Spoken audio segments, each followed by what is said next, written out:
Hello, ladies and gentlemen. We are back with that worst case scenario podcast, and we are here with the NFL reviews and previews, week 15 and 16. I'm your host, Phil. With me, my co host, D'Lo. Say what up, D'Lo. Yo! And my other co host, Bennett or Steve. We don't know what he's going by today. Who the fuck is Steve? What about Bob? He's looking like a Jose over there. Jose? Easy, D-Lo. All right. Guys, what you guys think about this past NFL weekend? I'd like to give a shout out to myself for making it to the championship of the O'Reilly Fantasy Football League. Well, hold on a second. We might Good have job, Phil. Good job, Phil. we might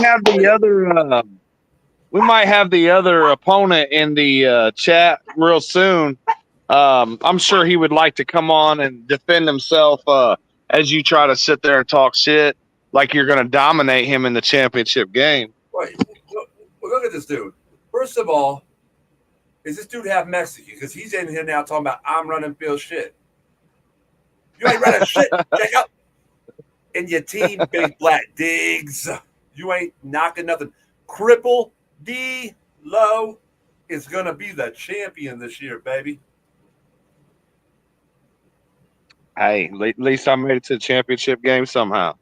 That's right. We need to shoot. Yeah, I needed to send that to him so he could jumped on here. You can actually pin the link in the chat of the YouTube, man. There it is. All right, hold on. Let's see right here. Paste. There you go, Jacob. If you want to join, come on in and join and talk that shit. But all right, ladies and gentlemen, man, let's go over real quick. I just want to say, because we do the pick'ems every week, and you got to show some respect. It was a three-way tie this week on the picks. Actually, I think Kilo might have finished last. I'm not sure. I feel like somebody's bullshitting here. Nah, you went. What you know? You only lost 2 games this week. Bennett lost 4 games this week, and lost 1, 2, 3, 4. I lost 5 games. I was the worst one this week. So, and Bennett, you came close on that Ravens Giants game. You said 41-3. It ended up being 35-14, but you wasn't too far off. So, but let's get ready to jump in. I'm gonna bring up the scores from this past week, and we're gonna get right into this, gentlemen, because we are getting into the final stretch of the season here, and we're already done our teams because we weren't very good this year, the Jets and Bears. But all right, let's start it off with last Thursday night's game. We had the Rams winning 12-6 over the 49ers. The 49ers dropped to 6-8 on the season. The Rams moved to 8-6. It was not a good game, no touchdowns. But Bennett, I'm gonna hand it right off to you. Talk about this game and your thoughts on it, bud. I was a defensive game. As a fan of football watching it, it was piss poor.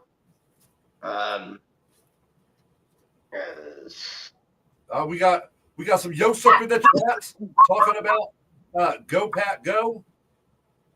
Yosef, what up, buddy? I didn't know that Amish liked, or Quakers or whatever he is. I didn't know he could like football, but that's cool, man. Yosef, go ahead. Football. He loves cheese. He loves yellow and green.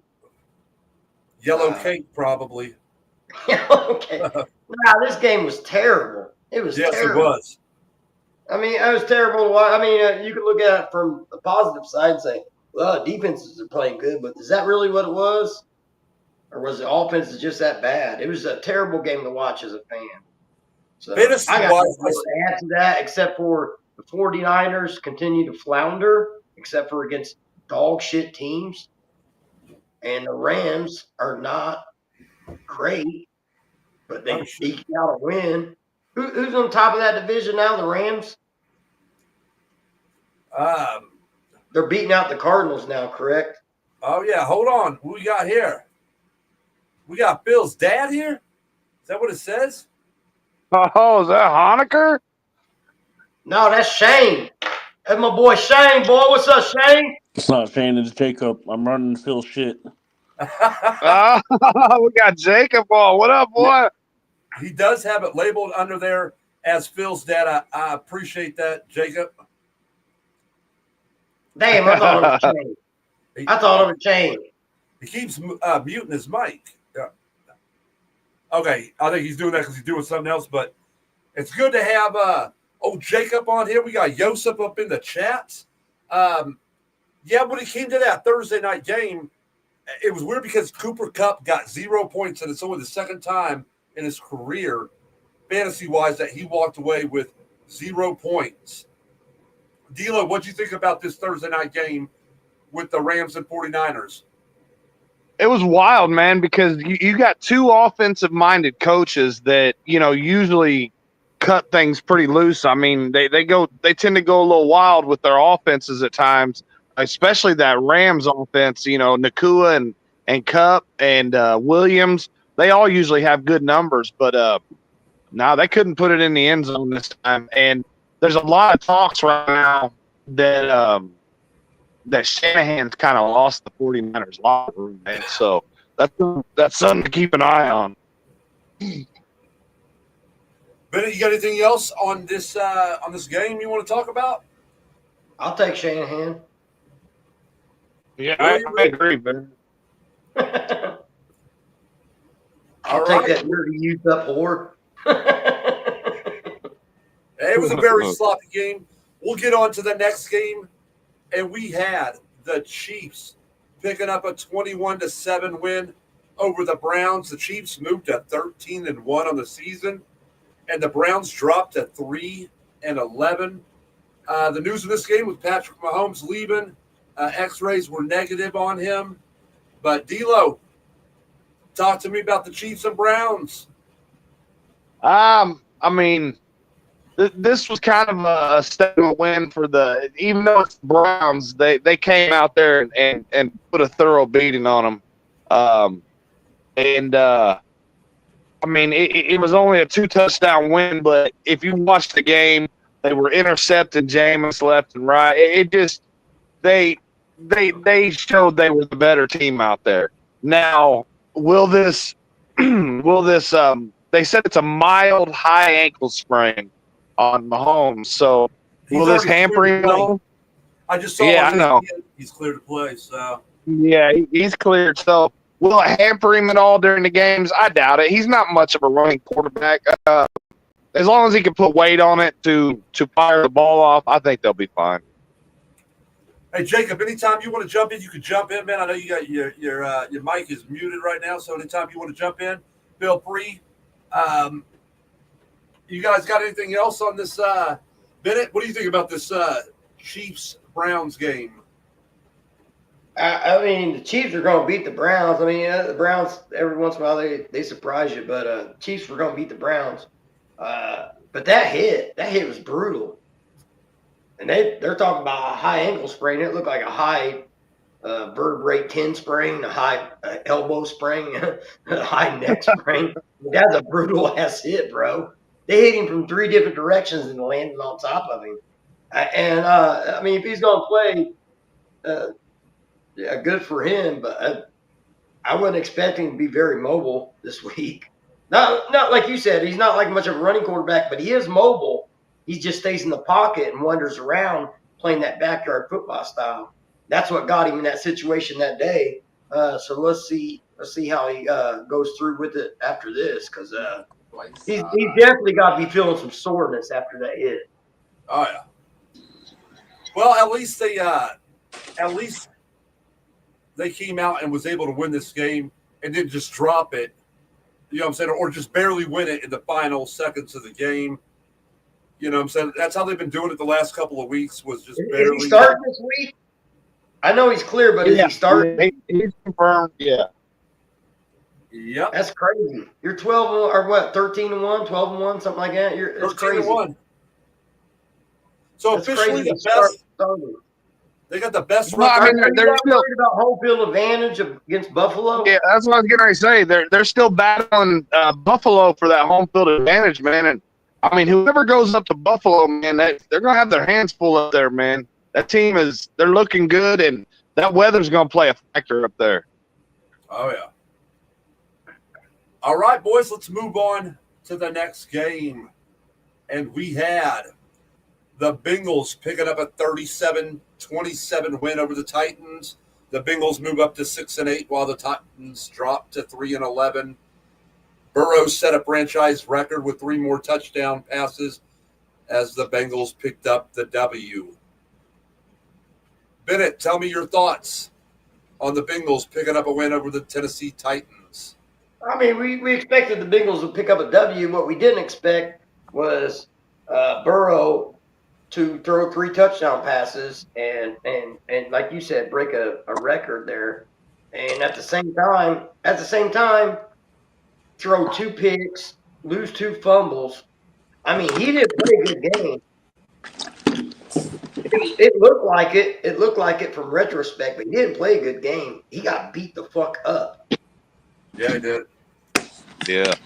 So, he's the main reason why I lost in the quarterfinals of the fantasy because I started Burrow and he played threw 2 interceptions and lost 2 fumbles because he got beat up. Well, I mean, the guy that beat you is right here below you, so you know, I mean, he could let you know his winning strategy, I guess. He ain't got no winning strategy. He got lucky. Motherfucker scored like 60-some points off 3 players. It's the best he's done all year. What up, Jacob? What up, Jacob? To be completely honest with you guys, I didn't even know I was in the playoffs. Damn. There you go. There you go. And along the way, he's upset the number 1 seed. He's upset the number 2 seed. He's upset feelings. People are getting upset about this. But I'll tell you what he's not going to upset, and that's the number 5 seed, which is me. I'm taking that championship this week. We'll see. We'll see. You never heard a number 8 seed sound so cocky, right? Nah. He got hot right at the right time, though, it looks like, man. That's what Well, it takes. Going into the playoffs, I was 4th in points scored, but there was like 3 separate games that I scored over 150 and lost that week. So I ran into some hot teams. I should have been where Phil's at. Phil should have been in 9th, but it is what it is. Well, we didn't even play each other, and that was what was shocking, was that in a 12-man league, we didn't play each other at all this year, but I played Bennett twice. Yeah. Somebody didn't know what the fuck they were doing when they were doing the league.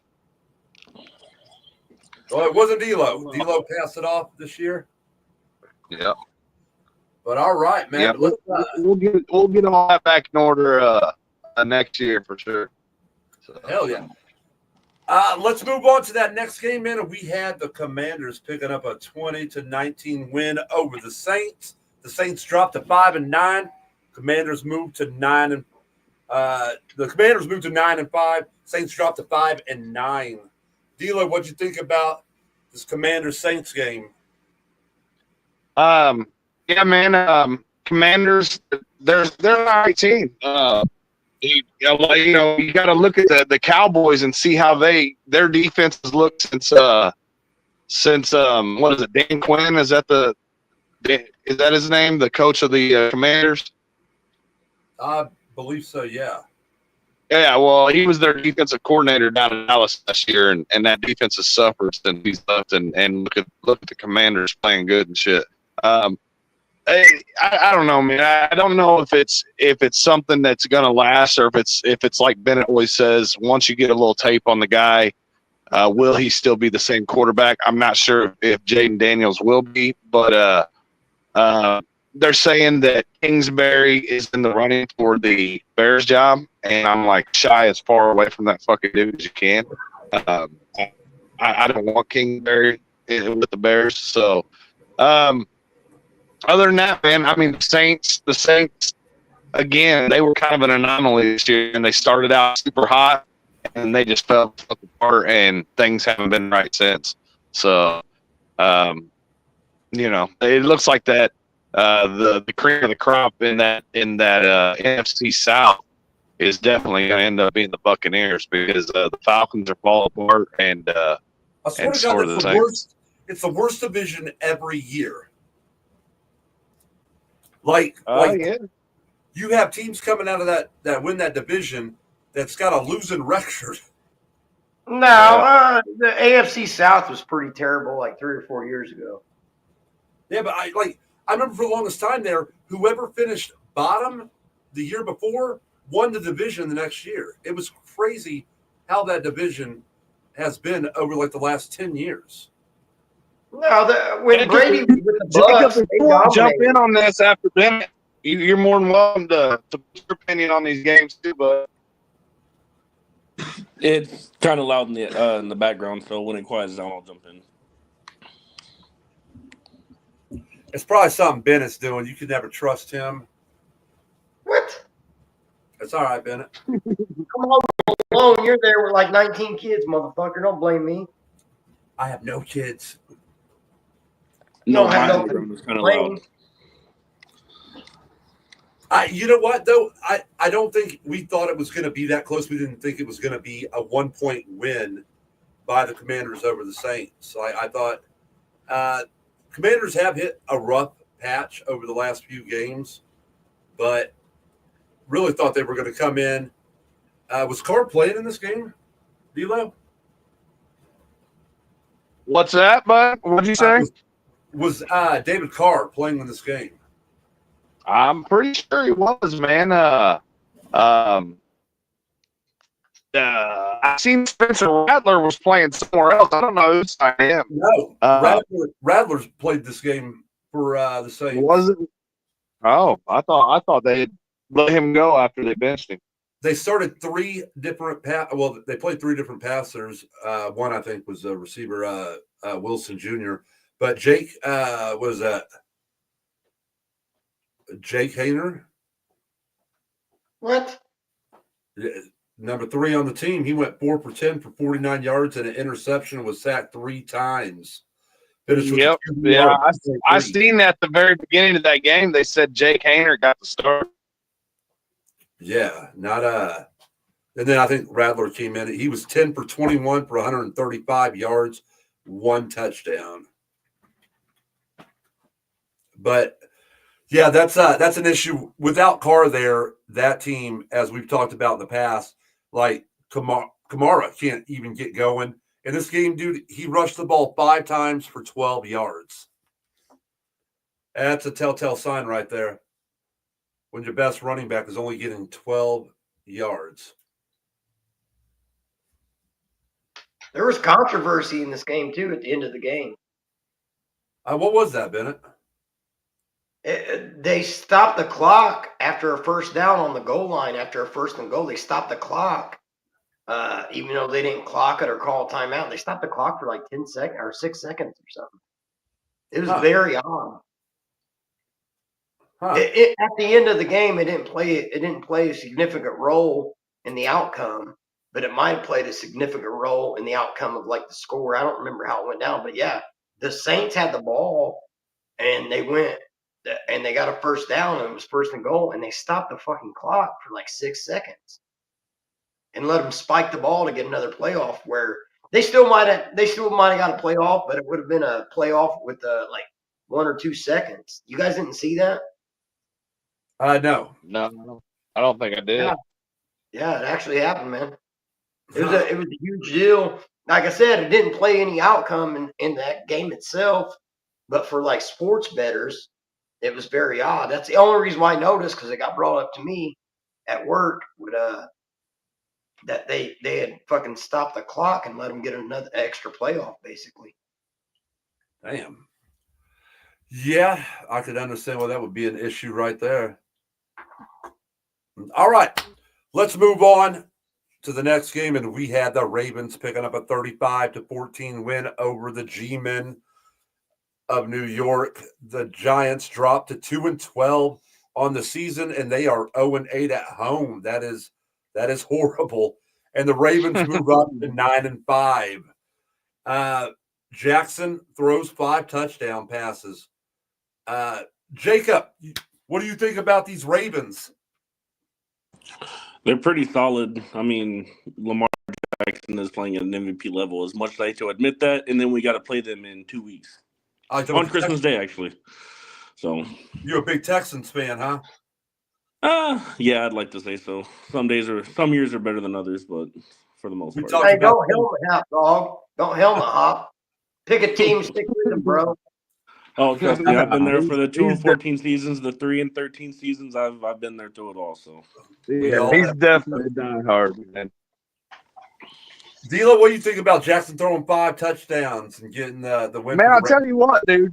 Jackson, he looks good, but I don't know if that's a flawed team or what it is, man. There's a chink in the armor somewhere.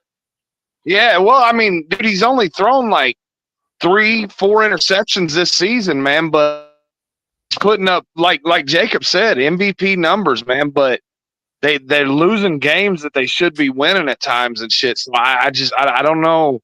I don't know if their defense is weak. I don't know. I mean, Derrick Henry's a monster, so there's, like Ben said, there's a chink in that armor somewhere, and I just don't know what it is.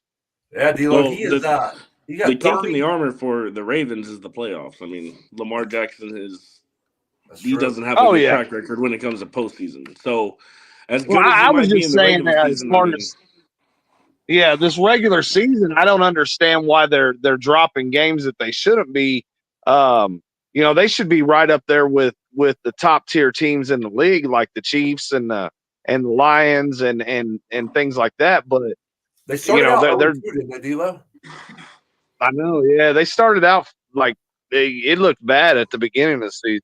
So, yeah, Jackson on the season, 34 touchdowns, 3 interceptions. Woo! That's insane, man. That's MVP levels right there, man. That's crazy. Bennett, what do you think about the Ravens and the Giants? The Giants are dog shit. Ravens are a playoff team, unless they run into the buzzsaw that we all know as the Cleveland Browns. The Browns did beat the Ravens not too long ago. They did, yeah, I know. That's what I'm saying. It's crazy. So how the fuck you lose to the Browns, dude? Hey, don't put yourself in the fucking MVP conversation if you lose to the Browns. Yeah, I mean, Jameis Winston did also throw for almost 500 yards that game. He went off. That's true. That's true. All right, let's go make fun of another team. Even though they picked up a win, the Cowboys picking up a 30-14 win over the Panthers. Dropped to 3-11, and the Cowboys moved to 6-8. Rushed through for a career high 3 touchdowns, and the Cowboys forced 4 turnovers to beat the Panthers. D'Lo, what do you think about these Cowboys? I don't understand, man. Like, they're pretty much, their season's pretty much done. I don't understand why they don't draw up a few more packages for Trey Lance and see what that kid, if he's got anything, because I think it's pretty much inevitable that somebody's going to come in and sign Cooper Rush and at least give him a shot to compete. So, see what Trey Lance has got, man. But what the hell's going on here? Sounds like somebody's accounting. Somebody's counting money. Jacob, you but on this Cowboy Panther game? I kind of like what D'Lo said about giving Trey Lance a shot. You know what you have in Cooper Rush, and you know what, he kind of carved up the Texans defense when we played. That was a way closer Monday night game than what it should have been. I mean, eventually Trey Lance is going to have to get a fair shot in the NFL. I mean, he's been a career backup for 5 years now. Yeah. And you can honestly say he's probably never even had a legit shot. What? This is what I want to hear. Go ahead, Bennett. Speak They your gave truth. that motherfucker plenty of a shot. It only took 3 games to tell that he couldn't fucking play in the NFL, bro. Oh, didn't Peyton Manning throw 30 interceptions in his first season and break the rookie interception record? Not saying he's Yeah, Peyton but he Manning, looked but like he just could throw a saying. fucking football. This dude didn't look like he knew what to do besides hand it off or run it himself. I mean, Well, Lamar you got to Jackson's made a understand. career out of that. Yeah, that's true. But you got to understand that Trey Lance came out of a what was that school, Phil? North Dakota State or something? They play against our local Indiana State Sycamores. North Yeah, Dakota State, that's where Carson Wentz went. And Yep. up until Carson Wentz got hurt, I mean, he was a pretty damn good quarterback. Yeah, and I mean, the only thing that they said about Trey Lance was he had a hard time understanding the pro style offense. So, I mean, it might have took a few more years to get him where he needed to be, but I agree. I don't think he's had a fair shot at give him a full season to play and see if the kid can play or not. Yeah, give him a full season to play. That way you can get a number 1 draft pick. I mean, if that is the case, I mean, that's not the worst case scenario. Nice But you are on the worst case scenario, pal. Nice plug. I plugged that. All right. We'll move on to that next game, and we had my Jets finally picking up a win. It felt like it had been forever, but the Jets pick up a 32-25 win over the Jaguars. Jaguars move down to 3-11, and the Jets move up to 4-10, baby. I mean, holy shit. But the news in this game was Davante Adams, 198 yards, 2 touchdowns. Came like half a yard away from having 3. It was the best he's looked since coming to the Jets. And Rodgers looked good in this game too, but too little, too late. You know what I'm saying? I wish we could have seen this way earlier. We still had a shot at making the playoffs, but that is the life of a Jet fan. You know what I'm saying? We'd probably win the rest of our games out now just to put us out of having a decent draft pick, because that's a Jetsy thing to do. So, but D'Lo, what'd you think about the Jets and them picking up this win over those Jaguars? Yeah, man. I mean, the Adams Rodgers combination finally came together and showed what they're capable of. Now, is that something that can be consistent? I doubt it, but I think more than anything, what my question for you, Phil, is: do you want Rodgers back next year? Yeah, they were asking. We've talked about this, man. Like, we've already paid him all of his money. Like, use him, and abuse him. Be honest. All right, listen. As a Jet fan, I know bad quarterback play, and I've seen way worse than what Aaron Rodgers has put up this year. Like, his numbers are not horrible this year. He's put up better numbers than most Jet quarterbacks over the last 10 years. I mean, and I know that could be sad at the same time, but have him drafted. I mean, the best thing going for the Jets is the fact that they need a drafted quarterback, and hopefully they hit on it like the Packers hit on Jordan Love. Yeah. But the Jets don't have time to let somebody sit for multiple years. That he'll come in.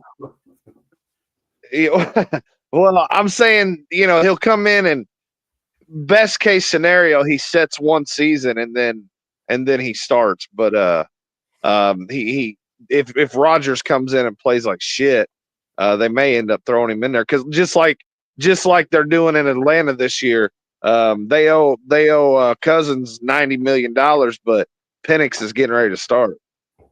But look, dude, it's like we got him. We've already paid him. Like, and let's be honest, we don't have a horrible squad here. There are some very, very good players. And I would kill any other season to have a Davante Adams and a Garrett Wilson as my 2 starting wideouts. And then to have a rusher like Hall. Like, we have some key pieces here. I just I know how it is when you bring in a new GM and a new coach.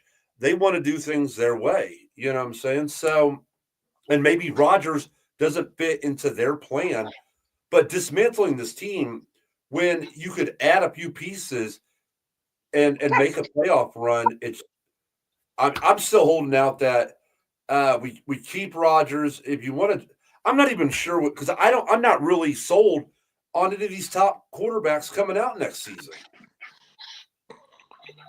I don't really think there's anything standing out. So, like I said, I agree with you. I think you had brought it up, D'Lo. That running back, even though we have one, that running back out of Boise State. Oof, Yeah, Gianti or something. Yeah, that dude's got almost 2,500 yards rushing this season already. yeah. That's impressive. Well, I remember when another kid did this shit several years ago. He was in Northern Illinois. The kid ran for over 2,000 yards. Like he just killed it. And when he turned pro, you haven't heard much from him. I can't remember. I can't even remember what the dude's name was, but I specifically remember. God damn it! What is his name? We had a guy like that at Indiana State. D'Lo, remember that dude? Back in like around 2012, he was leading the nation in rushing. Oh yeah, I do remember that. Yep. And just fell off. You never.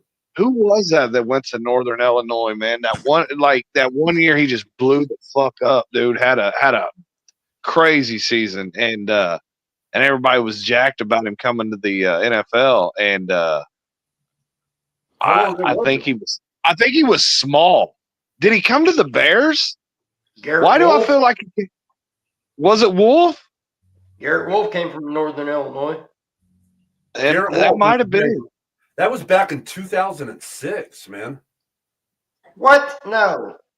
Garrett Wolf played at Northern Illinois in 2006. So he came to the Bears in 2010. Yeah, I mean, he did he have crazy numbers or what? Like his numbers were really good in college. Whoever this dude is I'm talking about, his numbers were really good, and he went to Northern Illinois. I'm looking up those stats right now for you. You sure he ain't talking about Autry? He was talking about that, and then I looked up Garrett Wolf, and now I'm looking at he played for the Bears for you guys. You guys drafted him in the 2007 draft from Northern Illinois. Yeah. You guys drafted him in the 3rd round, the 93rd overall pick. Northern Illinois. But anyway, while Phil's looking those stats up, that's what I was trying to get at is Gianti's having a big year like that. He's actually having a bigger year than whoever that guy is that I'm referring to.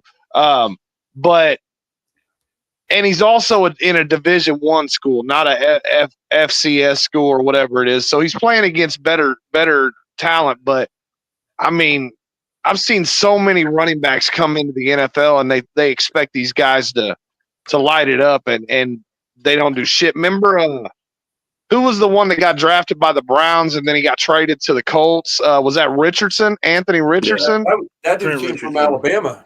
Trent Richardson. Yeah. Trent man, Richardson. There you go. He blew up in weight. Yeah. He was a bust. Wolf had in 2004 he had 1,600 rushing yards. In 2005 he had almost.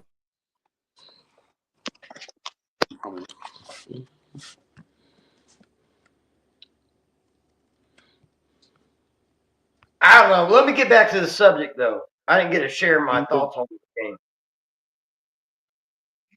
The Jets game. Go ahead, bud. The Jets game? And yeah, good win for the Jets. They probably will win out for the rest of the year. Like you said, very Jets thing to do. When they do that, guess what they're going to do, Phil? What's that? They're going to sign Rodgers to 1 more year. Who will? The Jets?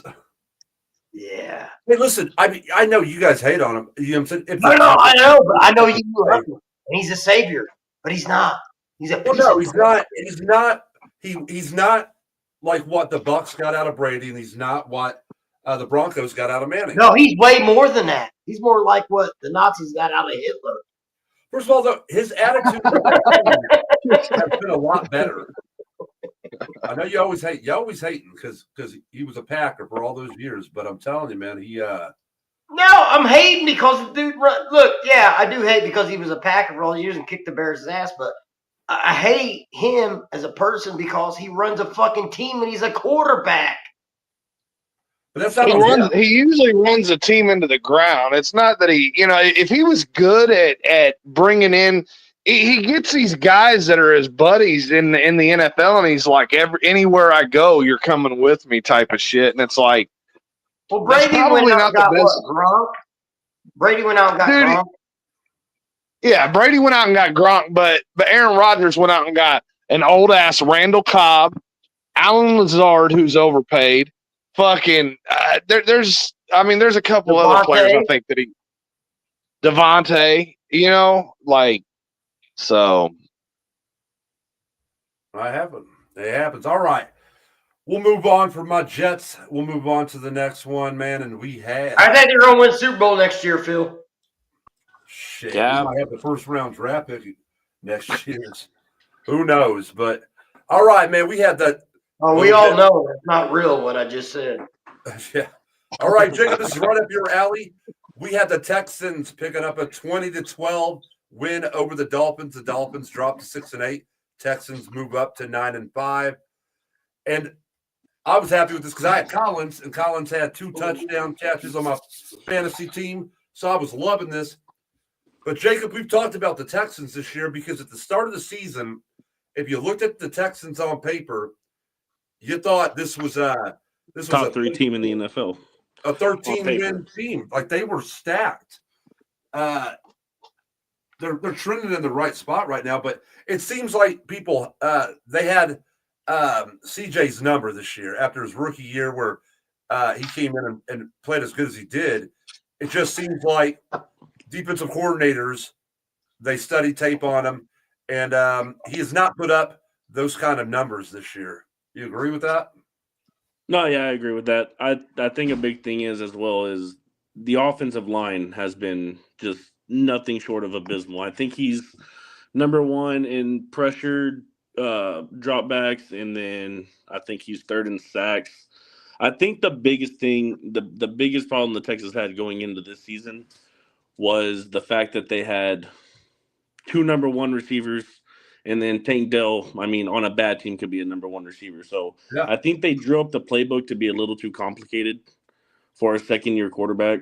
If you go look at it last year, it was kind of the same thing. It was a lot of, there was no quick reads. It was a lot of, scanning the field, trying to find the open guy with a bad offensive line. And that's why the first 2 games of last season were absolutely terrible. And then they switched it on to a little bit. They kind of dumbed it down a little bit. And it was a lot of quick reads, a lot of quick slants, 1-read throws. And that's kind of where they found a lot of success. Well, you can't do that if you don't have a good offensive line. Yeah, trust me, I know all about that. And so I think that's the issue that they run into is they overcomplicated the offense. They try to make it to where they could get Stephon Diggs the ball, Nico Collins the ball, Tank Dell the ball, Dalton Schultz the ball. They try to make it to where they could spread the field like that, and then it turned out to it's not going to work like that. And that's why when Nico Collins went down, the offense just tanked, for those 5 games that he was out. They had 3 wide receivers last year. Who was that third one? You had Collins. You had Dell. Who was the other one last year? Brown? Did you have a dude named Brown? They had Noah Brown. They still had Robert Woods, Xavier Hutchinson. But Noah Brown, he was a dog, and then for some reason they retained Robert Woods over him, which didn't make any sense to me, an aging Robert Woods. And then Noah Brown goes to the Commanders and catches a game-winning, Hail Mary. But the biggest surprise, though, and it wasn't really a surprise, but Mixon, he really took to the Texans. He's kept you in those games this year. Well, so the Texans run that zone option, kind of like a West Coast style, offense in a way, and that was a perfect fit for Joe Mixon because he's a one-cut back, get up the field. They were running Dameon Pierce last year, who was just a downhill runner. put his face mask in somebody's chest and just try to run them over. So I think that's why Mixon found the success that he did, because he came into a perfect fit, for his running style. So Oh, yeah. there was, and I mean, historically, he's been a pretty solid back. I mean, his entire career, I think he does. I don't even think he's fumbled 10 times in his career. So he's been pretty solid. So there was no surprise. I mean, we were in the running for Derrick Henry and Saquon Barkley. As much as I wanted Barkley, I wasn't too mad that we struck out and it still ended up with Joe Mixon. He's third best, and he's killed it in a lot of games this year for you. So, Bennett, what'd you think about this Texans win? Hey, before I go on with the Texans, good job, Jacob. Very knowledgeable. Up until that game, Yeah, I thought you were just a dipshit that barely watched football. You clearly know your football. You explained that perfectly. That was exactly the right thing to say. That's exactly what the Texans have done. You pinpointed it. You can clearly see that's your team. So good job. You're well on your way to being a staple worst case scenario podcast. What I seen was. Well, I'm gonna throw that on a resume when I'm looking for my next job. Hell yeah. I don't know if I do that. Might have some shit come back and bite you in the ass on that one.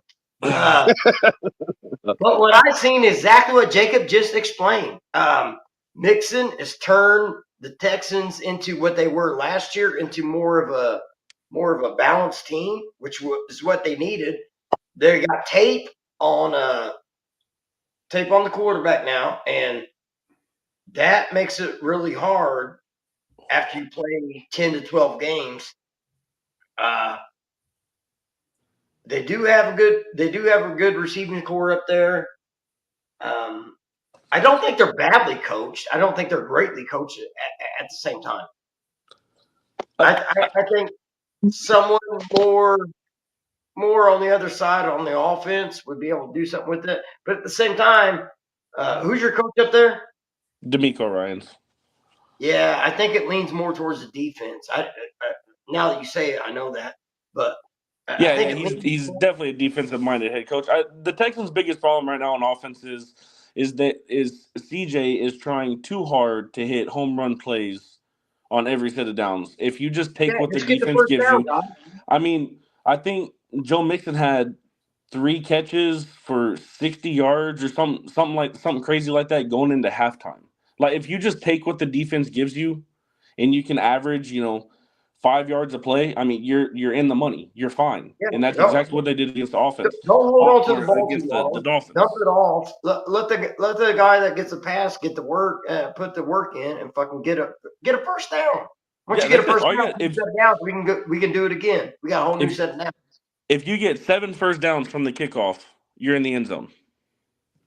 I've been trying to preach this to Coach Phil for a long time, but he wants a fucking home run every time. I mean, it's nice to see. I mean, we all love to see it, but at the end of the day, that's not going to win you ball games.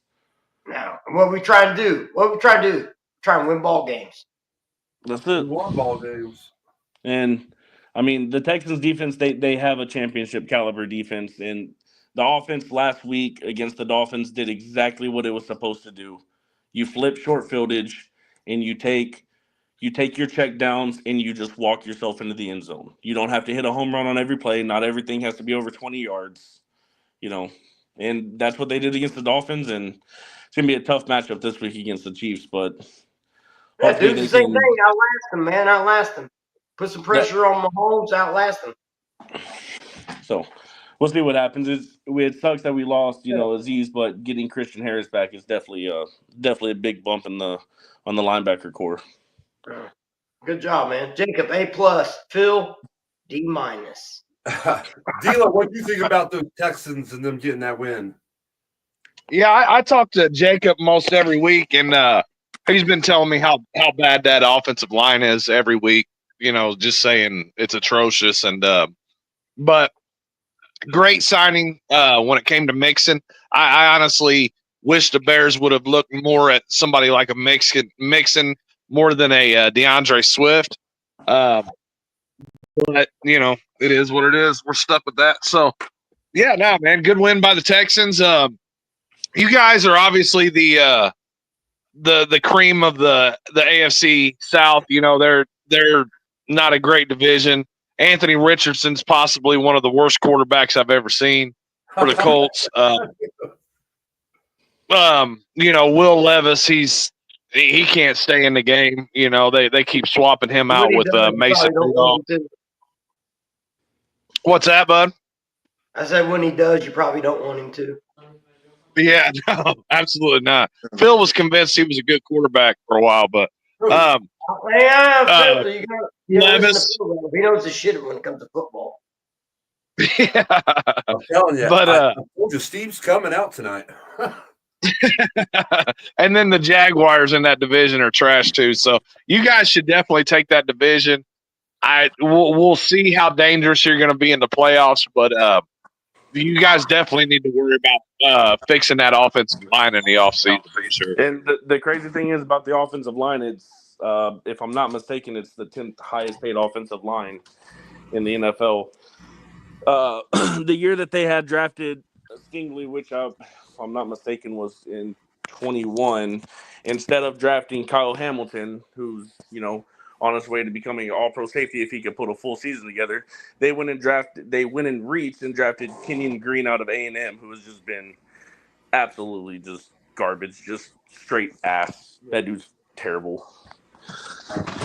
And that's coming back to bite them in the ass because they got such a hole at left guard. It's not even funny. The tackles are fine, but they're two guards. The inside pressure that CJ's feeling is kind of wild. Well, we all know we'll about see what the happens. offensive lines. Do what? So we all know about shitty offensive lines. All of our teams got them too. The Jets. I mean, when we played the Jets, as much as I've been harping on Phil about how I'm gonna kick his ass in fantasy this week, the Jets defensive line completely just obliterated CJ Stroud. I think they sacked him 7 times in that game, and I think he had 2 lost fumbles. It was bad. Yeah, we had no business winning that game, so it was a shocker when we did. Yep, on Halloween, I was pretty pissed off. All right, we'll move on to the next game, and we had the Broncos picking up a 31-13 win over the Colts. The Colts dropped to 6-8. The Broncos moved to 9-5. Broncos defense had 5 takeaways against the Colts, and I guess it doesn't. You just like D'Lo said, Richardson. I was not a fan of Richardson. I don't know if he's the worst I've ever seen, but Richardson struggles reading defenses in the NFL. Tim Tebow is the worst I've ever seen. And yeah, he won a playoff game. He led his team to a playoff game. Yeah. You guys remember that game? He also threw a game-winning 75-yard touchdown to Demaryius Thomas. It was on a goddamn slant play that was blown coverage. Blown coverage, but he still fit that ball on the money through the defender's hands. Now, you can say bad play by the defender, but Tim Tebow's the GOAT. So the GOAT of what? Jesus Christ?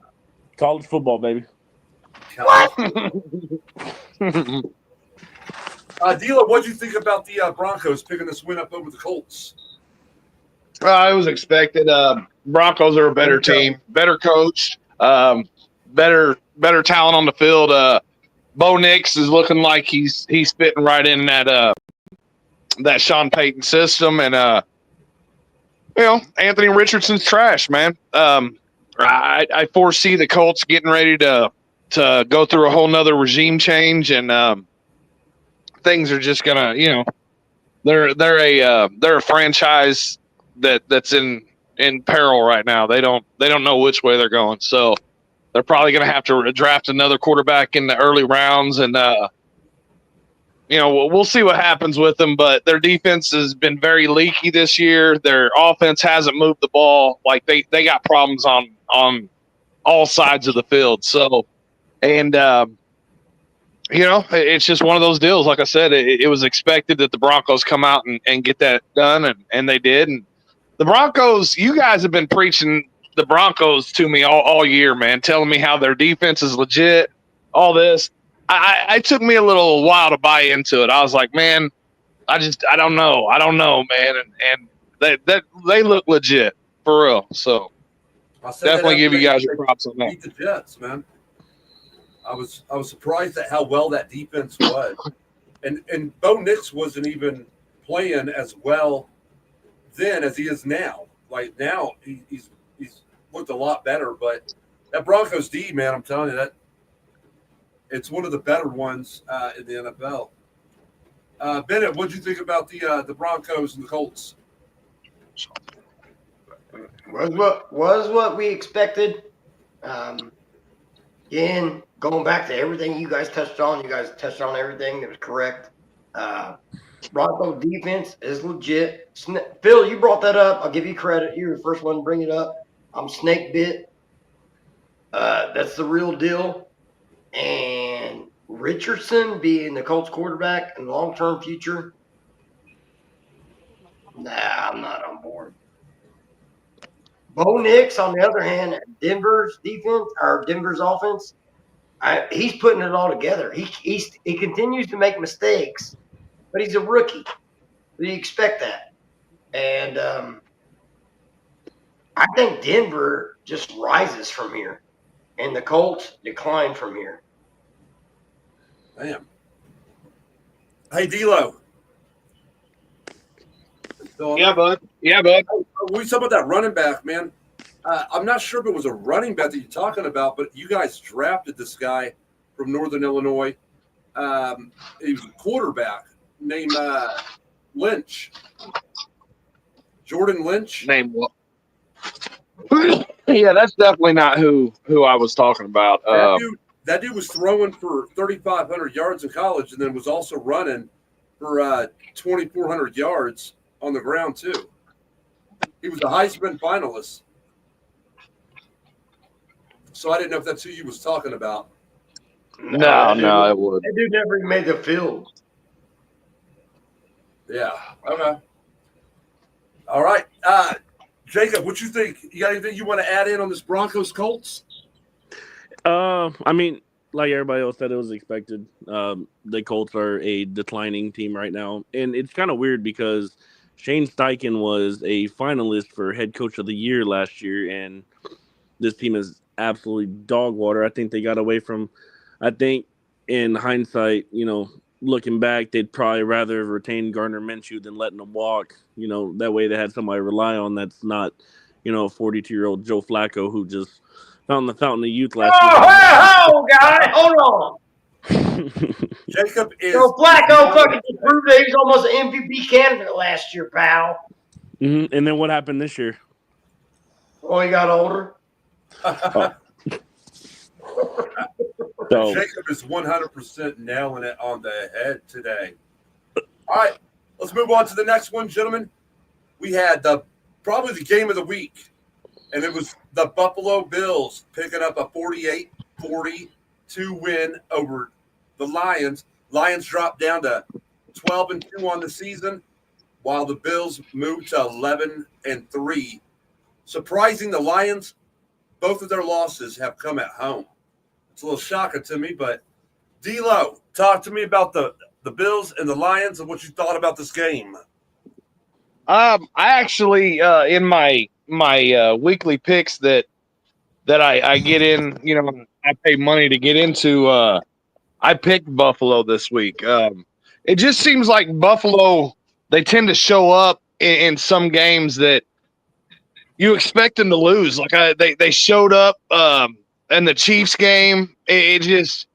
But Josh Allen's legit, dude. I mean, that dude, he can run the ball, he can pass the ball.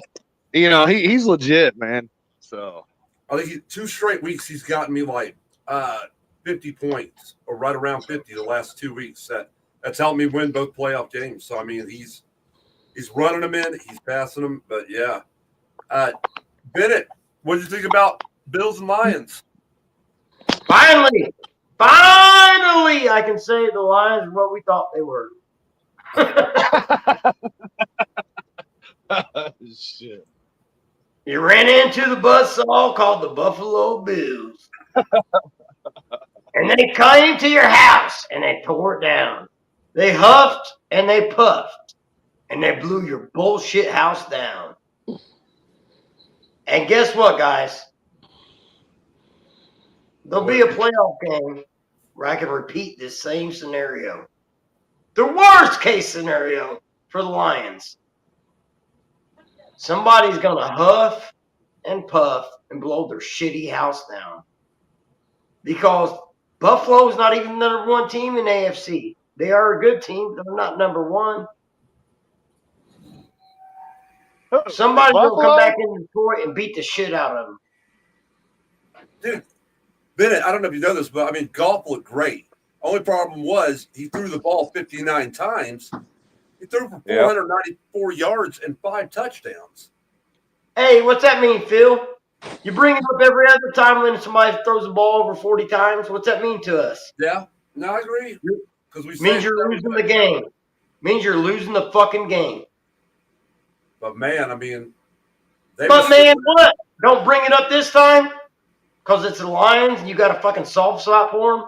No, I'm just I've been impressed by the Lions all year long. I thought that they were before this game last week. I said they were the best team in football. They were playing like the best team in football. They had a few close games, but I mean, man, this team was looking good. But I'd be interested what you think about this week then after you see them play. Well, hell, they play the Bears this week. Oh, well, good luck to the Bears. Jacob, what do you think about the Bills and Lions, man? Well, I mean, Bennett can, rag on the Lions all he wants, but I mean, something to really look at here is the fact that they got 22 players injured right now, and they just lost Kirby Joseph and their other safety. And so in the past 2 weeks, they've lost both their starting safeties. Terry and Arnold is the number one player right now for, if I'm not mistaken, he's the number one in passing interference penalties.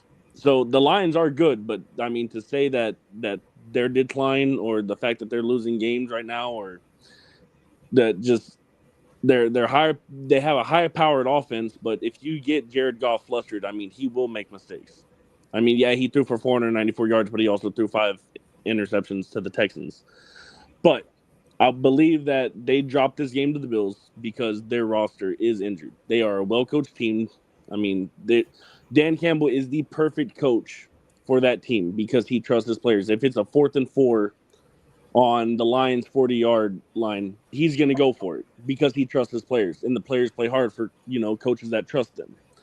So I do. Yeah, but that was a boneheaded move when he did that onside kick with what was it, like 5 minutes left or something. Hey, take it easy, D-Lo. He trusts his fucking players. Let Jacob. No doubt. No doubt. I mean, no doubt. I mean, you can have all the trust in the world, but you are playing a game of statistics and chess. At the end of the day, so sometimes you gotta put that pride to the side, and he has a hard time doing that. But I do believe that also helps them and pushes them. But I mean, the injuries that they have right now, I mean, I do believe that is the reason, for their decline. I mean, that's not something to look past. I mean, you lose your two starting safeties. That's a big deal. They got a banged up offensive line. Lost their starting defensive end. Yeah, so I mean that's definitely something to look at. I mean, don't get me wrong, Josh Allen is a great quarterback. He's my MVP candidate this year, if not Saquon. But didn't they lose Montgomery in this game? Didn't they? Yeah, he's on IR now. Damn, that's huge. That's huge, they have man. Running backs. I mean, kids. No, they do, but they are the perfect combination of thunder and lightning, dude. I agree. Don't get me wrong, Gibbs is amazing. I've had him on my fantasy team, and he's been pretty fucking solid. But at the end of the day, he's a complimentary back to David Montgomery. So if you lose that, and Jahmyr Gibbs is now your main back, and you're going to have him running the ball 20 times, he's not going to have the game that we're used to seeing from him. Couldn't said it better, man. All right, let's move on, and we had the Eagles picking up a 27-13 win over the Steelers. Steelers dropped down to 10-4, while the Eagles moved to 12-2. Hurts accounts for 3 touchdowns in this game. And Jacob, you've just been killer so far, so I'm going to go ahead and just hand it off to you. Tell us about this Eagles and Steelers game, big man. It's actually pretty impressive because the Steelers have a damn good defense. And Russell Wilson, I'm not gonna lie, is probably the perfect quarterback for that team at this point in the season because he doesn't turn the ball over a lot. He makes the smart plays, but they couldn't find the end zone. I do think that the Eagles are a fluke. I don't think that team is very good. I think Jalen Hurts is very good, and they do have a good offense, but I think their defense is pretty suspect. Somebody's gonna figure them out. And something to look at, Jalen Hurts broke his finger in the last game, if I'm not mistaken. Now it's not on his throwing hand, but as far as him carrying the ball on the sideline, I wonder how that's gonna work out. But they're winning football games, and that's really all that matters. Like the Chiefs, that's what we rag on the Chiefs because we're like, how the hell are they? It's like they're barely winning these games by luck. It just seems, but they're winning games, and that's what you're supposed to do. So, D'Lo, what do you think about this Eagles game? Yeah, I mean it's the Steelers are solid, man. I mean they're well coached. They got a good defense, and like Jacob said, Russell Wilson is a great quarterback to have. He's a good veteran presence. He may not be the leader like a Peyton Manning or a Tom Brady, but he keeps things calm. He gives you a calm sense in there, and that's going to be huge in the playoffs. But I totally disagree with him on the Eagles, man. I think the Eagles are coming into their form, and I think they're going to be nasty come playoffs, dude. Like it's with Saquon running hard and Hurts able to be a mobile quarterback. They're going to be a deadly combination in the playoffs, and there's a very good possibility that they beat Detroit to go to the Super Bowl. Bennett. Yeah, I could see that. I mean, they had for the most part the same team last year, except for the fact that Saquon, but DeAndre Swift was still running the ball pretty damn good last year. And then they die out. I don't know if Jalen Hurts is scared of the playoffs. I don't know if the lights get too bright. That's another one of those teams that they're great in the regular season, but when it comes to postseason, they fall flat on their face. And so I'm interested to see if Jalen Hurts can be able to get over that hunch. And it sucks to say that about him, because he is a local boy. He went to Channelview, if I'm not mistaken. So I'm excited. I don't like the Eagles, but I am a Jalen Hurts fan. And honestly, I'm a fan of that entire offense because I love Saquon, and Devontae Smith is, he's a perfect complementary, receiver to A.J. Brown. So hopefully A.J. Brown and Jalen Hurts can put their problems to the side and see what happens there. Bennett, what do you think about the Eagles and them picking up this win? Let me start off by saying, shut up, kid, and let the pros talk. He's been yelling it. Steve has arrived. Steve has arrived. I appreciate your opinion, Jacob. You're a very smart kid. But shut the fuck up and let me talk for a second, and I'll tell you why you're wrong. The Eagles are the real deal because the Lions have not been there before. They are in the spotlight. They're the ones fucking with the light shining down in their fucking eyes saying, what the fuck do we do? What the fuck do we do? The Eagles, they already been there, man. They're ready to go. Ready to go. They're ready to go no matter what. They got 2 different coaches took them to the Super Bowl. They're ready to go. They got the players, dude. They got the coaching staff. They're ready to go. When they meet, and they will meet, it's going to be nasty for the Lions. I promise you it's going to be embarrassing for the Lions. The Lions are not ready for what involves because the Lions have never been there before. They haven't been there at least in 20 years. Well, the Lions, didn't they go to the NFC Championship game last year? Yeah, that's what I was going to say. They were almost there last year, bud. They lost because of a stupid coaching decision. They didn't lose because they got blown out or they weren't the better team. They lost on a stupid coaching decision. Bad coaching decision, or he made it right from wrong? Oh, no. Yeah, I'm pretty sure he's going to do right from wrong. So, all right, we'll move on to this next game. We had the Cardinals picking up a 30-17 win over the Patriots. Patriots dropped to 3-11. Cardinals moved to 7-7. James Conner, that was the I think James Conner, like we've talked about this in the past, Cardinals live and die by James Conner. It's not Kyle Murray, it's James Conner there. And the Cardinals snapped a 3-game losing streak. D'Lo, what'd you think about the Cardinals picking up this win? It was expected. The Patriots aren't a good team, but I'm not a huge fan of Kyler Murray. Just don't think he's that great of a quarterback. I don't know. I don't see a guy that can take the bull by the horns when he's down on the scoreboard and say, all right, the team's going to rally around this guy and be confident that he's going to lead us back. I just don't. I don't see that when I look at Kyler Murray, and so I'm not a huge fan of him. And so I feel like as long as Kyler Murray's in Arizona, they're not going to go very far, man. I mean, they'll pull out wins like this and shit like that, but to me, he's about on the same level as like a Trevor Lawrence or somebody like that, man. Just middle of the pack guy, So Bennett, tell me about the Cardinals. I think they're a little bit better than fucking Trevor Lawrence. I'll tell you that. They're not a great team. They're a dysfunctional team, but I mean, they got makings to be right, and as long as they do shit right from here on out. Are they better than Harrison Jr. pick has come to fruition. Not what you wanted it to be in his first year, but he has picked it up. McBride has really stepped it up, and like everybody, McBride's solid. Yeah, but like everybody says, they live and die by Connor. You don't want to do that. So I mean, he's a great goal line back, man. I mean, when you get down in that red zone, that dude can slam it home. But he's definitely not he's not somebody that you want to be your workhorse. And you want to switch up back. Yeah. Jacob, you got some input here?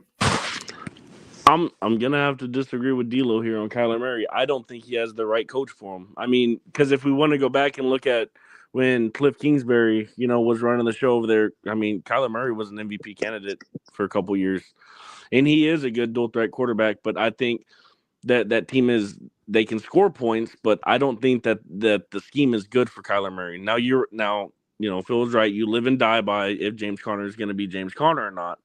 But I mean, if you look at the Redskins or the Commanders, they got Cliff Kingsbury now, and Jaden Daniels is lighting up the league. So I do believe that certain quarterbacks call for certain head coaches. I mean, is Patrick Mahomes going to be as good as Patrick Mahomes is if he doesn't have Andy Reid behind him? Scheming up for him. Not. Yeah. So certain quarterbacks call for certain head coaches, and I believe that Kyler Murray's not in the system that is just it's good for Kyler Murray. So now that could be a testament to is Kyler Murray really that good of a football player? But at the end of the day, he was at one point. Before Tua, I'm gonna jump to the Dolphins real quick. Before Tua's, getting destroyed and going through 15 different concussions in the season. I mean, Mike McDaniels down there drew up the perfect scheme and the perfect offense for Tua, and that's when they were lighting the league on fire last year. So certain quarterbacks call for certain head coaches call for certain quarterbacks. Kyler Murray's not in the right system for him to succeed. And I think that's why the Cardinals are middle of the pack, 7-7, and they beat up on the trash teams, and they run into a good team and they fall on their face. So I think it's more head coaching and scheme fit than anything. I think that's the downfall of the Cardinals. Damn, well said. Well said. All right, we'll move on to the next one. Replace you anytime, Phil. Yeah. All right, we got the Bucks picking up a 40-17 win over the Chargers. Bucks moved to 8-6. Chargers dropped to 8-6. Now you guys have been really hammering it about Harbaugh and these Chargers, but man, this was Baker Mayfield. Whoever had him on their fantasy team, well, they had 4 touchdowns for Baker, 288 yards. That's my quarterback. I'm pretty sure that jackass on the other side had him on fantasy team. That's my quarterback. That's my quarterback. Well, Bennett, I'll let you lead this off. Talk about the Buccaneers win over the Chargers. Yeah, I mean, who's seen this coming? The Buccaneers look like average dog shit, and the Chargers look average dog shit. So the most you would expect is like 17 fantasy points out of a player. What you got instead was a blow-up from fucking Baker Mayfield that came out and led the charge, acting like he was a goddamn fucking World War II veteran superhero. Like He's he's played well all season. Come on, man. Shield, and next thing you know, these guys are fucking just dominating him. The Buccaneers dominating the Chargers. Buccaneers were the only other team that beat the Lions this year. Yep. Baker Mayfield's the difference maker. Yeah, he is. Baker's having He a is. good season. I mean, the Browns haven't been shit since Baker Mayfield hasn't been there. I mean, he took them to their first playoff appearance in almost 20 years. Yeah. So, I mean, Yep. Baker Mayfield is a difference maker. When Baker Mayfield's on, they are a dangerous team. They are a dangerous team. And when he's off, what are they? Well, I mean, they're an average team, but I mean that can be. No, they're not. They're a dog shit team. Well, I mean, their defense isn't that good. No, No, it's definitely not. They, 37-19, 37-13. Mike Evans looked like the Mike Evans of old this week, dude. He was catching balls all over the field, dude. He took a fucking hit. He took an unbelievable hit across the middle, and he staggered and ran for more yards than what he gained. To where usually well, that's what happens when you're from Galveston, Texas. Here he goes. He's throwing up Galveston. That's what happens when you're from Galveston, Texas. That is some dirty ass water in Galveston, though, man. I'm not gonna lie to you. It gives them some kind I think one time, I think when I went down there one time, they had the red tide moving in. There was fish dying all over the beach and shit, dude. You can cut that from the ocean. You guys seem to have enough faith, though. Hardball will get the Chargers back on track and get them in the playoffs, right, D'Lo? Oh yeah, I think he'll get him a wild card spot. I look at the Chargers a lot like I look at the Ravens. Man, they're a good team. They're a good coach. They got some quality players such as Herbert. They got the Bosa on the other side on the defense. I mean, they got some quality players there. But for some reason they just can't put it all together. But I fully expect that they're going to get a wild card. Don't forget they got McConkey there, and we love that guy. they do got your favorite player, Mick Honky. Yeah, I do not like that guy. I think he's garbage. That's crazy. Nah, he's good, dude. He's really been good this year. Jacob, you got anything you want to add in on this? Who's that? You got anything you want to add in? Anything else? No, the Chargers are good. I've said it before. As good as Justin Herbert is, I don't think he's. I don't necessarily think that he's a winner when it comes to the postseason. He'll get you there, and he'll have pretty stats all along. But sometimes I think the lights shine too bright for him. I think the biggest problem right now with the Chargers is they are lacking a true number one receiver. As good as McConkey is, he's not a number one. He's a complimentary. He's kind of like a Renfro from the Raiders a couple years back. Yep. You know, he's a good slot guy over the middle. He'll get you. He's good for 8 touchdowns a season, but he's not a true number one. I think that's what they're lacking. And you could say the same. Palmer's not a number one there either. Huh? Palmer. Yeah, he's number 2 there. Yeah, number 2 there, and then Quentin Johnston. I mean, that dude has not lived up to the hype. Coming. If I'm not mistaken, I think he came out of TCU. He's not living up to the hype that was surrounding him when he came into the NFL. And them you losing Keenan Allen, I think that's starting to hurt them a little bit more than they might think, even though he was historically injured for a big part of that. I think that's what they're lacking is a true number one. They do have a stout defense. I think they have the best red zone defense in the NFL, if I'm not mistaken, or top 3. They don't give up a lot of points. They're pretty stingy. So I think if Justin Herbert can make that work, they might make a little run in the playoffs. They might win a playoff game, but they won't be the team coming out the AFC. All right.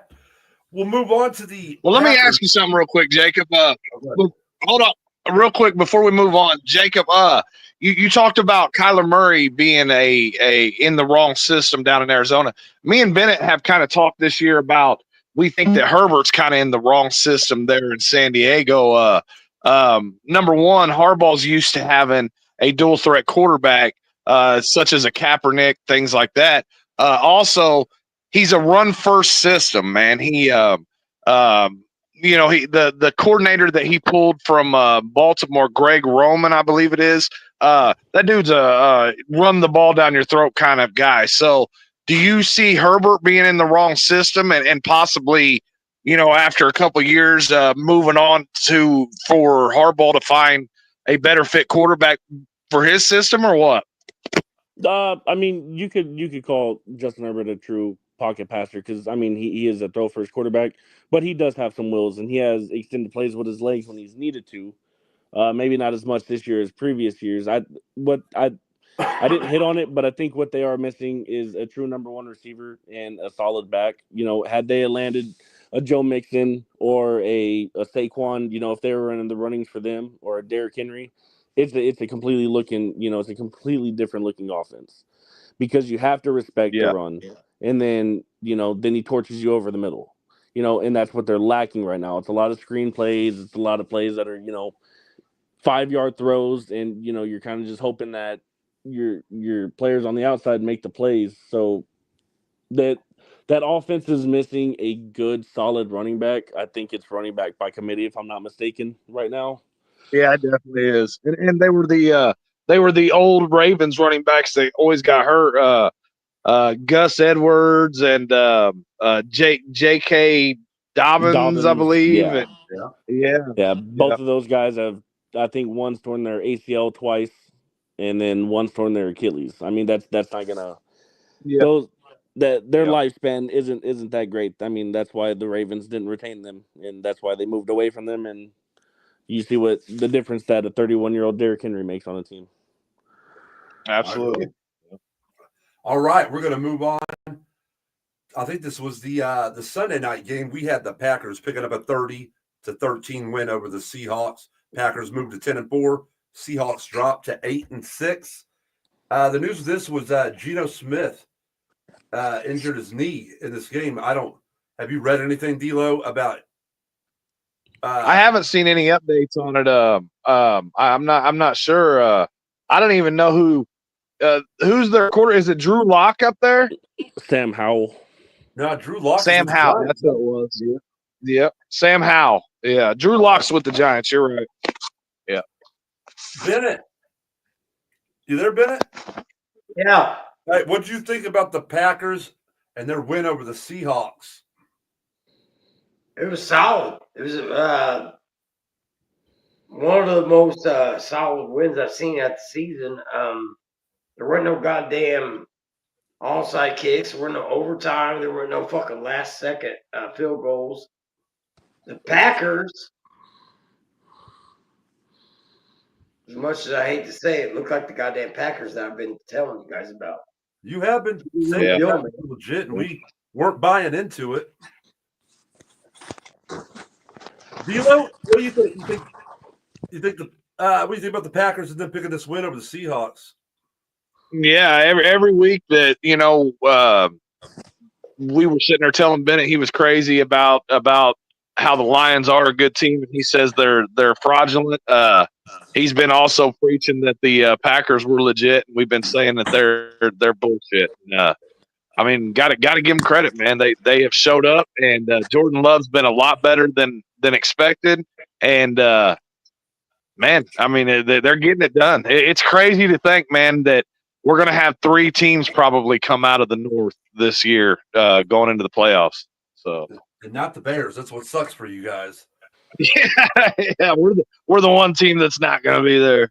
That's fun to say. I ain't gonna feel you piece of shit. I'm sorry, man. I ain't going either. I ain't going to the playoffs either, man. Jacob, what do you think about these Packers? Are they legit? They're legit. I've seen firsthand how good that team can be when we played them early on in the season. Jordan Love, he's a damn good quarterback, and you got to respect him on both ends. You got to respect his legs, and you got to respect that arm talent. Now he does have some damn good receivers. Christian Watson, that dude's pretty damn. He's pretty amazing. I kind of expected. What? Dobbs stepped up this week, I think. I think Dobbs had a big week this week. Yeah. I mean, but Christian Watson, was it a sideline catch that he kind of toe dragged, and it was pretty – I can't remember off the top of my head, but he did have a pretty nice catch this week that kind of made me say, wow. I'm just a Christian Watson fan. But I mean, it's kind of Clearly. expected. Yeah, kind of expected the Packers to roll on the Seahawks. They're a good team. I would say they're slightly better than the Cardinals. They're kind of that middle of the pack. Geno Smith, he's good, but I think he caught lightning in a bottle. I think his run's about to end. I won't lie to you guys. Yeah. So I got think about as much faith in Geno as I do Sam Darnold. Yeah, that's weird, Sam. It's weird how they maybe they just landed in the right spot at the right time. I mean, Geno Smith was drafted to the Jets, if I'm not mistaken, and then I thought he was out of the league. I didn't even know he was a backup until Russell went down, and here comes Geno Smith.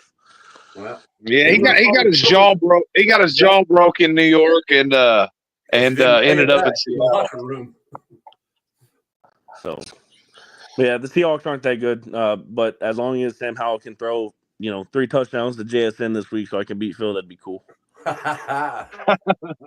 All right. Well, this is the game I've been waiting to hear from, and it was the Vikings picking up a 30-12 win over the Bears. The Bears dropped to 4-10, 0-7 on the road. The Vikings moved to 12-2, 7-1 at home. Now, Jacob, we've talked about this on here about Sam Darnold because, like all season, we're like this. He can't sustain this. He's not real. I'm saying this because he used to be a Jet quarterback. Like Sam Darnold, do you believe he'll be back with the Vikings next year? And he's getting paid from somebody, but will it be the Vikings, do you think? I think you retain him. I think you retain him to keep J.J. McCarthy honest. Because obviously they drafted J.J. McCarthy to lead that team, and then he ended up getting hurt, and Sam Darnold is making do with the opportunity that he's gotten. So I do think they retain him unless some team wants to reach on him, kind of like what the Texans did with Brock Osweiler. Oh, that was a bad. Yeah.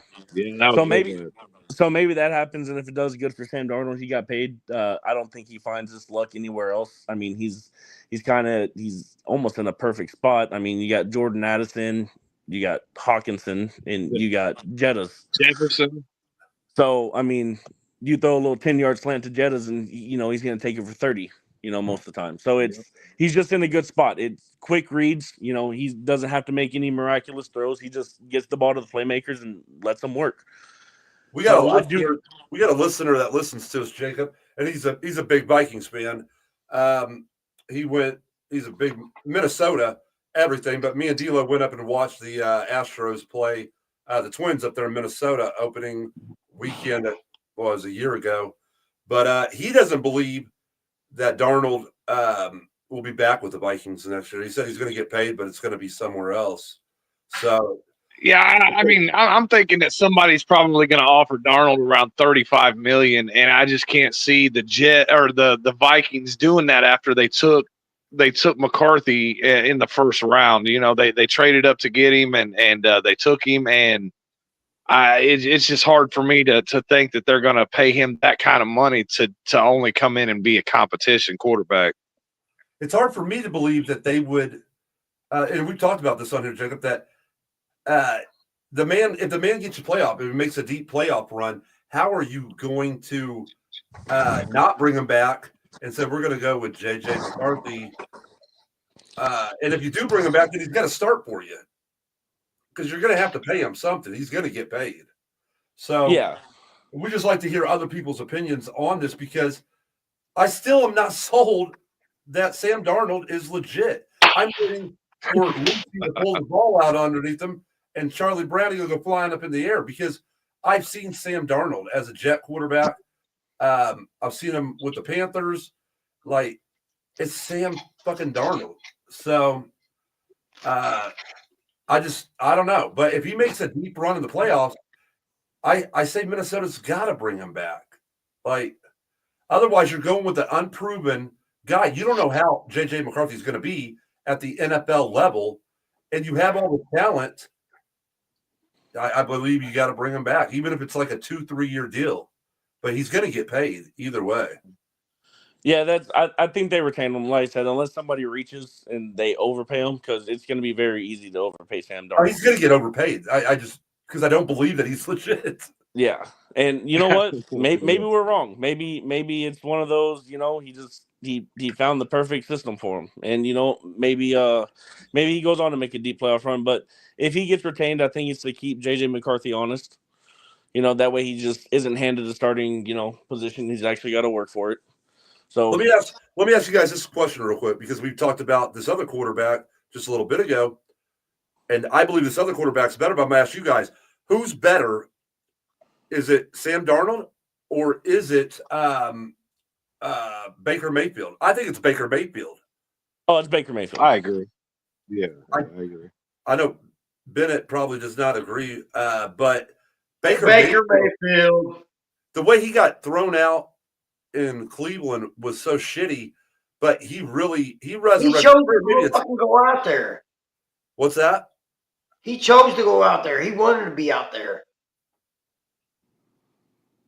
Who? He wanted to make a name for himself. He wanted to make a name. He wanted to be a shooter and Gunslinger. That's what Baker Mayfield. You got what you got, pal. You got what you got. I think he's solid. I would take Baker Mayfield on the Bears any day of the week. But I feel like if we can put the right coach in Chicago, we might have a decent quarterback there too. So we'll see how that plays out. All right. So let me ask you this. So if Baker Mayfield's playing for the Vikings right now, are we talking more than just a playoff threat, or are we actually talking about a Super Bowl threat? Because that's the difference in quarterbacks. I mean, Baker Mayfield is better. Absolutely. They're definitely a Super Bowl contender if they got Baker Mayfield as their leading quarterback. For sure. If you put Sam Darnold on, the Buccaneers, because at one point in the season they didn't have Godwin or Evans, for a stretch of games, and Sam Darnold, Sam Darnold's not making a name for himself down with the Buccaneers. It's the old saying, man. He's a game manager, not a game winner, dude. Like Baker Mayfield can come back and win games for you, and Sam Darnold's not doing that. He can manage. Yeah, I know. I mean that's the gunslinger in him, bud. Like he's gonna take the chance at the end of the game. 12-2 with Baker Mayfield. Matt Stafford made a career out of that. Yeah. True. I mean that's facts. What happened to the Bears in this game, D'Lo? Or Bennett? I'll ask you, Bennett. What happened with the Bears in this game? Laziness, unpersistent, debauchery. These are big words, man. You don't know what any of them do. Who the fuck is in charge of this goddamn team? Well, you fired him. I'll tell you what happened, dude. These interim coaches didn't have a clue as to what it takes to run the team, and they've come in and been in over their heads since they've taken over. It's too much. It's not their fault. It's a dog shit team. They get thrown into that because the Jets did it too. These guys get thrown in there, and they're trying to make the best of a bad situation, but it's not their team. You know what I'm saying? I mean, they were there, but it's always tough with that, and every loss comes down even harder on that interim coach, and it kind of sucks because, like, the Jets guy, man, he's just not made to be a head coach. Yeah. Well, neither is the Bears guy. So they're just trying to make it through the season and hopefully find another job somewhere else. I mean, but I do know that the Bears are better than this. I've seen the Bears play. I've seen Caleb Williams perform better. Well, they got talent. Yeah. They're not utilizing it. That happens sometimes. All right, we'll go with the last game of the week, and it was the Falcons picking up a 15-9 win over the Raiders. Raiders stay at 2-12. Falcons at 7-7. And I actually thought that the Raiders would pull an upset here. They weren't too far off from it, but Ritter. I mean, I don't know. D'Lo, tell me about this game, D'Lo. The only thing I'm going to really say about this game, it kind of is what I thought it was. Like, I figured the Falcons would pull it out just because the Raiders are in bad shape right now and things like that. But the GM that went out and not only signed Cousins to the $90 million deal, but also drafted Penix in the first round right after doing so, I would say he should probably go ahead and be fired, considering that your $90 million quarterback is now going to be sitting on the bench. So, yeah, I mean, when you make a mistake like that, dude, that's the type of shit that can hold a franchise back for years to come, man. I mean, we're talking about a league here that has a salary cap, and when you have a guy that is guaranteed $90 million sitting on the bench, you are going to set your franchise back for years to come. And so that should cost you your job for sure. Bennett, tell me about this game. I know you had some players playing in this game in your fantasy. What happened here with the Raiders? They all perform like dog shit because of bad coaching and bad GM. D'Lo's absolutely right. All these guys should be fired and just take them off the fucking board like a chessboard. Just take them all the way off the fucking board and reset. Because this is, as much as we're not talking about Chicago, it's just like the situation in Chicago. These guys are just like dog shit. Take them off the board, put new places in place, and see what you got. Jacob, give me your insights on this game. I mean, Kirk Cousins is exactly what Kirk Cousins is. He has pretty stats.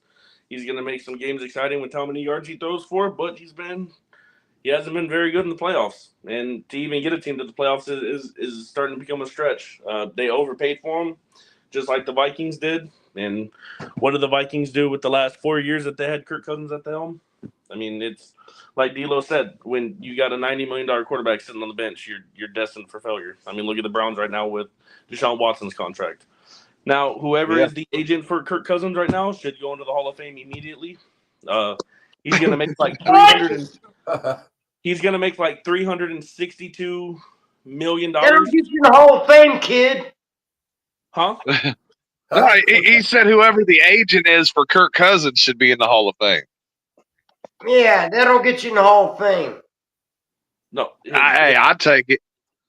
Yeah, his agent should be in the Hall of Fame, not Kirk Cousins. Yeah. Hey, he could buy his way into a fucking Hall of Fame.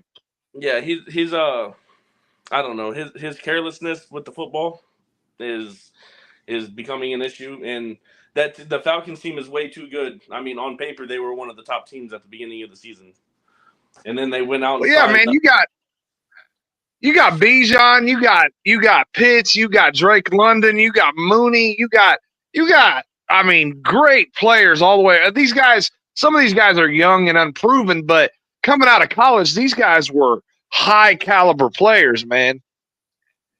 Yep. And once they entered the pros, they were not. I mean, so far they haven't been. You're right. You're absolutely right.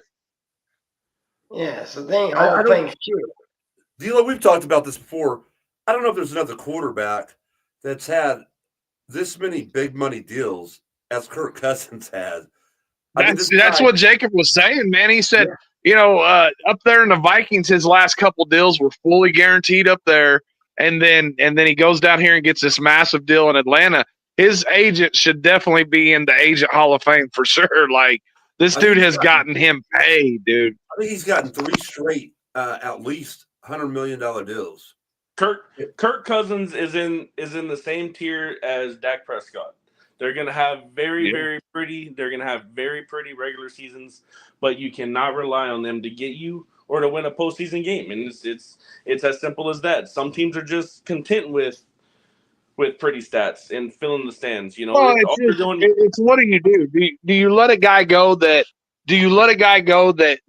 gets you there every year and take a chance on? You're saying you want a guy that can get you past that hump, but what if the next guy doesn't even get you there? Then you look like shit for letting the guy that got you there go.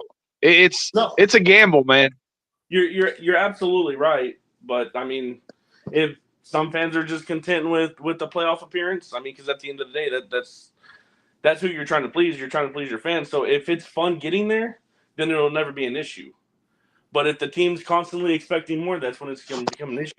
Kind of like how we've been talking. I don't want to change sports here, but the whole Kyle Tucker fiasco. He'll get you there. He's getting ready. I knew he was getting ready to do it. I knew he was getting ready to do it. Phil's having an aneurysm over there. He'll get you there, but when his batting average drops over 50 points in the postseason, it's time to look somewhere else. Why are you going to pay that guy $400+ million? You don't pay any motherfucking player over $400 million.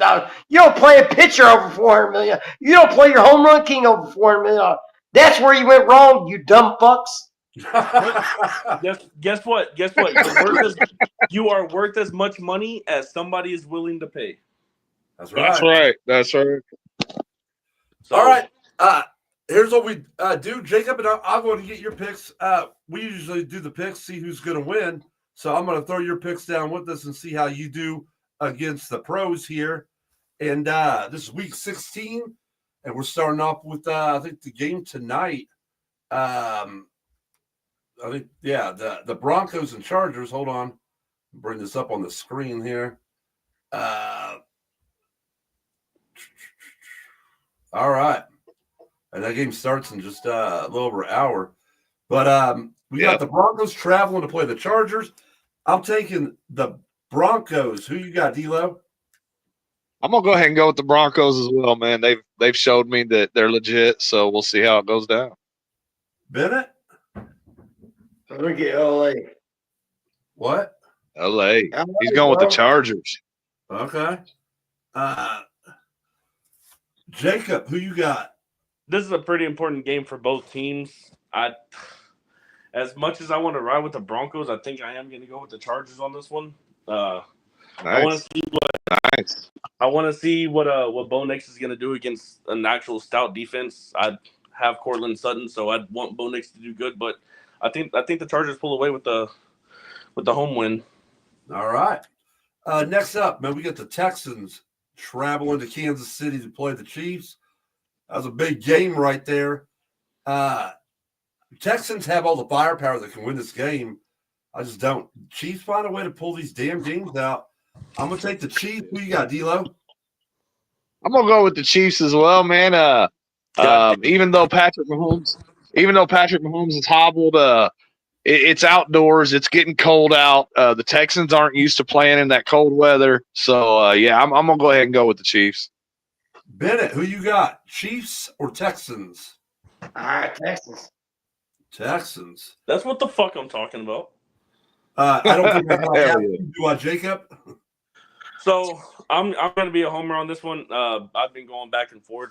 Do I think the Chiefs are going to win? I think they have a better chance to win than the Texans, but I think the Texans pull off the upset because they're. I think they need this win. They need to beat a top team. Now they are getting a receiver back this year or this week.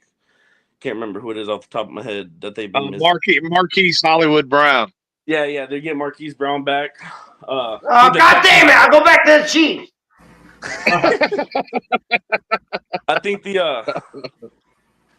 is going to be a good test for the Texans defense. I think the Chiefs are one mistake away from probably losing 3 or 4 more games this season, and I'm hoping 7 or 8, pal. Happen.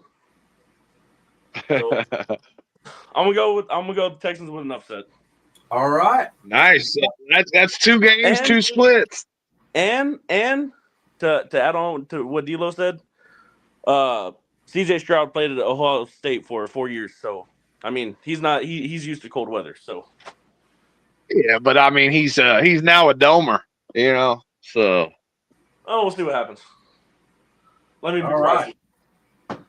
Next up, man, we got the Steelers traveling to Baltimore to play the Ravens. And, man, this could be division rivalry right here. But I'm taking the Ravens. Who you got, D-Lo? You know what, man? This one's going to be a tough one. The North always plays tough. It doesn't matter if it's the Browns versus the Ravens or the Bengals versus the Ravens or the Bengals versus the Steelers. It's always a tough, hard-nosed football game. You always see guys coming out of the game with blood. I mean, these guys get nasty, dude. They're sticking their fingers up each other's butts in the piles, and it's sick shit, dude. So I'm going with the Steelers in this game. All right. Bennett? There are a lot of gays in this league nowadays, and none of that's just. God damn it. You can mute him at any point. So who you taking, Bennett? Oh, shit.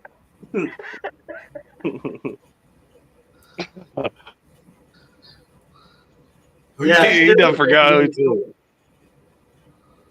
Steelers opening the sore. All right, Jacob, who you got Still. here? I think I'm gonna roll with the Steelers on this one. Who's the home team in this game? It is the Ravens. Ooh, Oh. Will I be the only one that takes the Ravens? yeah. I thought it was a Steelers home game. I'm gonna go ahead and probably roll with the Ravens on this. But it's an important game for both teams because I think the Ravens It are only a game very behind the much so. Steelers. Yeah. All right. So, and I believe the Steelers already beat them once, if I'm not mistaken. Yeah, I believe if the Steelers win this game, they lock the division up. Yeah, they locked the division up. So the Ravens. So it's an important game on that. Whoever wins is going to be the division winner. So Yep. with it being a home game, I'm probably going to go ahead and pull with the Ravens on this one. All right. Next up, man, we got those Rams of Los Angeles traveling to New York to play my Jets, and yeah, I'm taking the Rams in a blowout here. D'Lo, who you got? Man, this one's tough because it's No, like not. No, it's the not. Rams got all the firepower in the world the Rams got all the firepower in the world to do what they need to do, but just like last week, they didn't score a touchdown, man. It's just some weeks they don't show up. But with that being said, I think I'm still going to go ahead and go with the Rams. I don't think I bring myself to choose the Jets. Who you got here, Bennett? Yeah, like it fucking matters, man. Just choose one of them, buddy. It's supposed to be a goddamn pick show. Let's go with the goddamn Jets. Ah, shit. Okay. A sympathy, pity. Jacob, who you taking here, bud? I think the Jets are awful. And the Rams are playing for playoffs. I'm probably going to go ahead and take the Rams on this one, to be honest with you guys. Yeah. I think there's more to play for on the Rams side of the ball than there are the Jets at this point. Well, thanks for being honest, you Houston cocksucker. If you can't tell, Bennett's our local drunk. This is his alter ego that's came out tonight, Steve. Honestly, D'Lo, I thought that was Sonny. Jacob, I didn't get your pick. My internet in my basement is shitty. Who'd you take there with the Jets and Rams? The Rams have more to play for. I'm gonna go take the Rams on this one. All right. Next up, we got the Eagles traveling to Washington to play the Commanders. I'm taking the Eagles. Who you got, D'Lo? I'm taking the Eagles as well, and this is another close one, man. It's a division game, but I don't have full confidence in Jaden Daniels yet to be a guy that can win those clutch games. So I'm gonna go with the Eagles. Bennett, who you got? I think Jaden Daniels gets exposed, man. Eagles gonna win. Who? The Commanders, you mean? No, Eagles are gonna win. I think Jaden Daniels gets exposed. It gets exposed. Okay, I got you. I couldn't hear what he was saying. Taking here. Say that again. Who you taking? You taking the Eagles or the Commanders? Who? I just said the fucking Eagles 3 times. I said No, he's asking Jacob. Yeah, I end up getting a phone call. I'm sorry. I'm gonna take the Commanders in this one. I think Jaden Daniels is legit. I think Cliff Kingsbury, like I said, is the perfect coach for him. And I think the Eagles get exposed. I don't think it's gonna be Jaden Daniels that gets exposed. I think it's gonna be the Eagles that get exposed. I got you, man. I got you. All right, next up, we got the Giants traveling to Atlanta to play the Falcons. I'm taking the Falcons here. D'Lo, who you taking?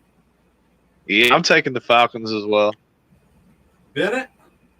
Atlanta. Jacob? Atlanta. Oh, it's a clean sweep. All right. Next up, man, we got the Cardinals traveling to Carolina, play the Panthers. Ah, man. I'm going to take the Panthers in an upset here. Who you got, D-Lo? I'm going with the Cardinals. I mean, the Panthers have looked better recently, especially since Bryce Young came back off the bench, but they're still not a good team.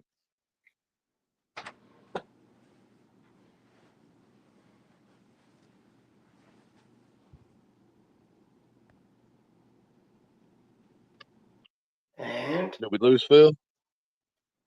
We might have lost Phil. His internet's cutting in and out. Who you got on this one?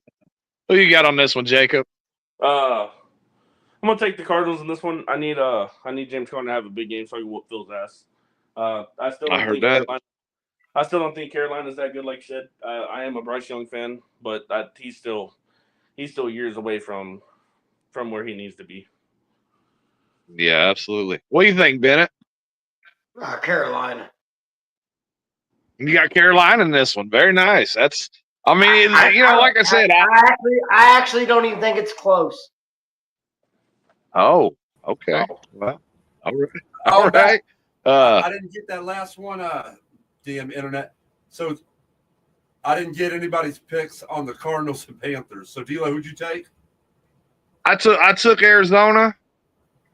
All right. Who Bennett take? He took Carolina. All right. And Jacob? I got the Cardinals in this one. All right. That's my son's team, and be happy to hear that, but I went against them today. Browns? I'd like James Conner to hang 150 and 2 tutties. Not cool. Not cool. Browns travel to Cincy to play the Bengals. Taking the Bengals. Who you got, D-Lo? Yeah, I'm gonna take the Bengals, man, but I'm not confident in that pick. I hate going against Jameis Winston because that dude could just come out and easily fire 6 touchdowns like it's no problem. But then the next week he can come out and throw 6 interceptions. So I'm gonna go with the Bengals, but I'm definitely not confident in that pick. All right. Bennett, who you taking? Bengals, man. Jacob? If I'm not mistaken, the last time the Bengals played the Browns, Jamar Chase had a massive game. So I'm gonna roll with the Bengals on this one. I think Jamar Chase playing for a payday. All right. Yep. Him and T. Higgins are playing for a payday. Yep. We got the Titans traveling to Indy to play the Colts. Fuck. I'm gonna take the Colts because they're the home team. Who you got, D-Lo? I think I'm going to agree, man. You just got to like measure which one's the bigger trash team, and I mean I get they got Jonathan Taylor in Indianapolis, so I guess I'll go with that. Bennett? Pat McAfee comes back to kick an onside kick in the winning seconds, and Colts. All right. Jacob? The Titans are playing for Shedeur Sanders sweepstakes. So I'm gonna take the Colts on this one. All right. I can get your red. Next up, we got the Lions traveling to Chicago to play the Bears. Oh, God damn it! I'm taking the Lions. D-Lo? Yeah, I'm taking the Lions for sure. Go fuck yourself, D-Lo.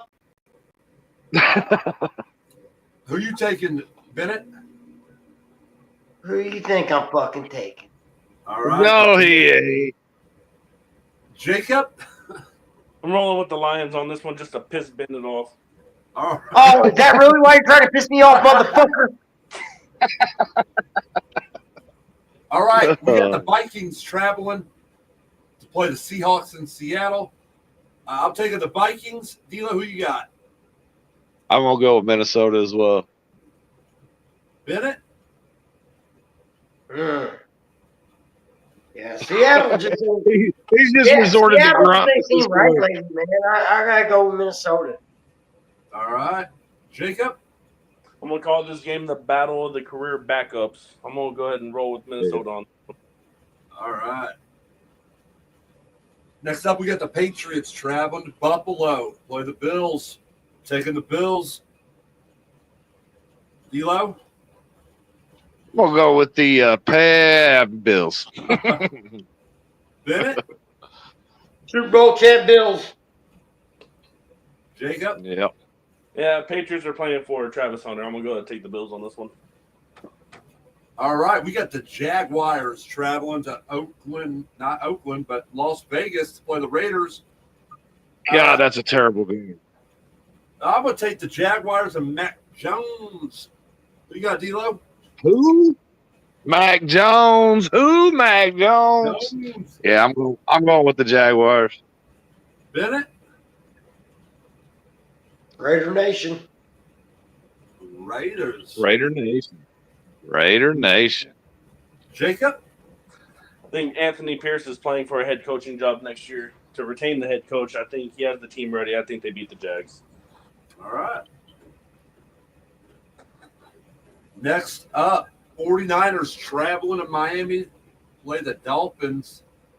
It's another one. I'm going to take the Dolphins. You got D'Lo? Yeah, I think I'm going to go with the Dolphins as well. If the Dolphins were playing in any weather that was like 40 degrees or below, then I'd pick anybody but the Dolphins. But they're going to San Francisco. I think the weather should be fine out there. Bennett, who you taking? Dolphins or 49ers? I got right with Mahomes now. I'm going Dolphins too. Dolphins. Jacob, who you taking? I think Tua's confidence is shook from last week. I think the 49ers pull out the win. Oh, Wow. nice. Nice. All right. It's not nice, guys. It's pretty regular, you dumb shits. Baker Mayfield and the Bucks travel to Dallas to play the Cowboys, and I'm riding high with Baker and the Bucks. Who you got, D'Lo? I'm going with Baker and the Bucks as well. Bennett?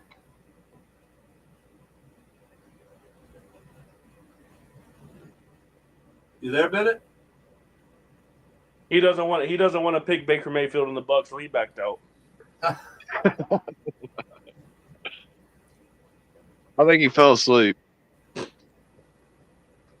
Who you taking, Jacob? The Cowboys are historically bad at home. I'm rolling with Baker Mayfield on this one. You there, Bennett? He probably got a phone call. That's probably what happened and shit cut out. All right. I'll get his picks from him. And then the last game, we got the Saints traveling to Green Bay to play the Packers. I'm going to take the Packers in this game. D'Lo, who you got? I'm going with the Packers, and I'm going with the Packers by probably like 30 points on this game, dude, because the Saints are going to be playing their backup quarterbacks, and, yeah, this is going to get ugly fast. Jacob, who you taking here? Yeah, I'm rolling with Packers. I was actually going to say exactly what D'Lo said. This game gets out of hand quick. They're up by double digits by halftime rolls around. So I have a feeling this will be one of those games that you see the Packers starters go out at the beginning of the fourth quarter, and I'm gonna go ahead and say Packers by 17. All right. Well, this is one of those games that's going to make the NFL consider to start flexing Monday night games, because this is going to be such a trash game, dude, that they're going to be like, why did we put this on prime time like that? Exactly. Well, Jacob, I can say, man, it's been a pleasure having you on. Your knowledge and for the sport, it's been awesome. I don't agree with your baseball shit when it comes to my Astros, but, man, you're spot on a lot of it. You brought great conversation to the podcast today, so we'd love to have you back anytime you want to come on. It's been a pleasure having you on. You got to meet Steve at the end there. You got drunk probably and passed out. It happens from time to time. But it's about the end of the show. We've been going for almost 2 hours. D'Lo, you got anything you want to say to the people out there before we go? Nah, just wanted to thank Jacob for coming on, man. You're more than welcome to come on anytime, bud. We do this shit a few times a week, so if you got a few minutes or an hour or whatever, and you see us live, man, don't hesitate to hit that link and join up with us, man. And we love having you here. We definitely love having another opinion on here. So anytime you want to join up, bud, you're more than welcome to. And all I can say is go Jacob, man. Hope he whoops Phil's ass this week. So. That hurts, man. My team's named after you. You The love triple that picture. D-Lows is That not a picture was compliment, great. goddammit. And Jacob, that picture was great in the neck brace. Yeah, that was good. That was a good one. No, I appreciate you guys having me on. That this was a lot of fun. I was a little nervous at first, but we also had a loud house. That's why the mic was muted. So, but just the boys talking some sports, man. Yep. So as long as D-Lo lets me know whenever you guys are going to be on, if I can make it, I'll join in and talk some shit. All right. Well, Hell thank yeah. you, everybody. Make sure you like, share, subscribe. And this has been Worst Case Scenario Podcast. See you.